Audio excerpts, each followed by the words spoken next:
today is the last day for most teams to send their second group of players off to the FIFA Women's World Cup. Banyana have been disgruntled. Meanwhile, England have been disappointed by their ruling body, Safa, as well as the FA over contracts. To talk to us about this and other football matters, it's a great pleasure to welcome respected soccer analyst Mamadou Gaye. Good morning, Mamadou. Thank you so much for joining us on Sports and Morning Live. Yes, good morning, and thank you for having me, and good morning to all your viewers. So, Mamadou, it's been an interesting couple of days from a South African football perspective, but overall, let's just start and talk about how it seems that FIFA has changed their stance in terms of how players will be getting the monies that are coming through from FIFA, as though it may not be coming directly through their respective FAs anymore, but will be going straight to the players. What do you make of how FIFA is possibly changing their stance on this? Look, FIFA is keen, and FIFA really wants to develop women football. Women football, the first World Cup started in 1991, when the men has been playing since 1930. You can see the gap between the two. That's why FIFA is coming with plan to really motivate and inspire women football. That's why they went out of their way this time around to allocate money directly to each and every woman player involved in the forthcoming World Cup in Australia and New Zealand. They don't do that for the men, but they are doing that for the women. Now, I think based on that, all football federations in the world must also follow up what FIFA is doing by also allocating more resources to the women football and to especially the players. And we heard during that press conference, which was held yesterday, Safa President Dr. Doni Jordan speaking about how there's a very strict auditing process that FIFA puts into place. So there's no way that an association would be able to use the funds which are directly allocated for players for anything else other than giving those funds to the players. But people say that, but we've seen many times in the past that FIFA funding has been misused or misplaced. And in this particular case, I think that FIFA will really make sure, will audit it, because it's their personal money to individual, not to the Football Federation. And I think it's going to be a very strict and very tough auditing. And you make a slight mistake as a football federation, you will pay the consequences. You might be banned, you might be fined, and FIFA is not going to play with it. No, we know FIFA is not playing. I mean, we've seen now recently what's happened with Royal AM having that transfer ban with immediate effect. But Mamadou, just for the benefit of our viewers at home, in terms of those funds that were going to the various players in the group stages, we know FIFA's allocated $30,000 per player. If they move on to the round of 16, that moves up to $60,000 per player. Quarterfinal stage, $90,000 per player. Fourth place, $165,000. Third place, $180,000. Second place, $195,000. And of course, that first place prize, $270,000.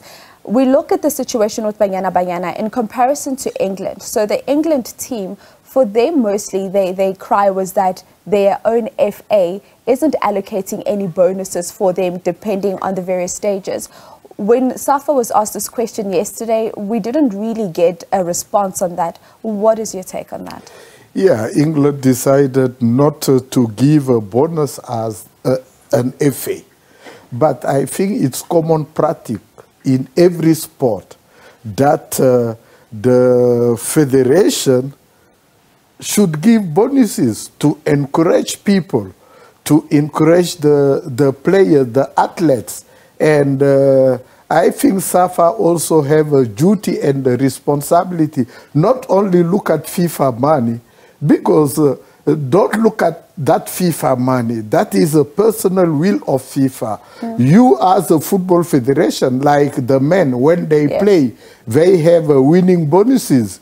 then the women also should be the same. When they get involved in a competition, especially in a World Cup, this will be the second participation of Banyana in the World Cup, 2019 and 2023. You can say that they are doing very well, compare even to the men. And I think that they deserve all the accolade, they deserve all the money. And honestly speaking, if I was Safa, because they are women, I will double up the bonuses. And I mean, we look at this, Mamadou, and we hear some people saying this Banyana team has been very selfish. They can't put money first. But you look at these group of players, some of them play in the Hollywood Bet Super League, where there is no payment for them. It's just almost like a monthly amount which is given to the club itself for all their costs. And a lot of these young girls and young women are breadwinners in their homes. So in any working environment, you need to know how much you're earning. Definitely, it's not about greed. They deserve it. They are carrying very high the flag of the country, the flag of an entire continent. They need these resources. And we are talking only of Safa. But what about the Ministry of Sport of South Africa? What are they doing? These people, these girls are going to represent the country. The national anthem of South Africa will be sung there. What is the Ministry of Sport doing?